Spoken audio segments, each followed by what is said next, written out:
Balot na makapal na usok ang residential area na nasunog sa Globo de Oro Street, Quiapo, Maynila. Magkakadikit itong residential buildings na may 3 o 4 na palapag ang taas. Sa drone video, mas makikita ang lawak ng sunog. Kita rin ang bayanihan ng mga residente na tumulong na sa pag-apula ng apoy. Ilang minuto lang, iniakyat sa ikalawang alarma ang sunog. Maraming nailigtas na gamit Isa wala. Kasi pinasukan ng apoy yung sa bintana. Ang kanyang sinisisi.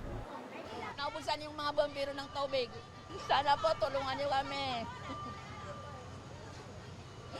Yung mga gamot ko po na hindi ko nailigtas. Marami po tayong tubig. Siyempre, pag yan po ay ginagamit na natin, may pagkakataon po na naubusan, kailangan po mag-refill po tayo.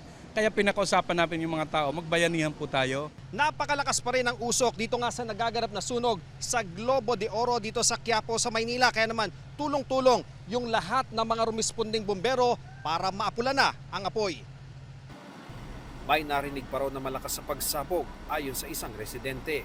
Nasunog muna bago pumutok na malakas. And then, nag-boom na. Malaki na masyado yung apoy. Pagputok, lumaki na lalo. Aminado ang mga bumbero. Nahirapan sila sa pag-apula ng apoy dahil komplikado ang layout ng istruktura sa lugar. Pag akyat niya po sa hagdanan, marami pa siyang may mga nakahambala ng mga structure. Kasi hindi mo maano kung saan ang diretsyon niya. Sa dami ng structure na sa loob, nakalagay. Magka-3 oras na ang sunog, makapal pa rin ang usok kaya di na mapakali ang ibang residente sa lugar. Ayon sa BFP Manila, isang bomberong naitalang sugatan pero nasa maayos na raw na kondisyon. Tinatayang 120 pamilya ang nawalan ng tirahan na nangailangan ng kagyat na tulong. Inaalam pa ang sanhi ng sunog na sa 2 palapag daw ng isa sa mga bahay nagsimula.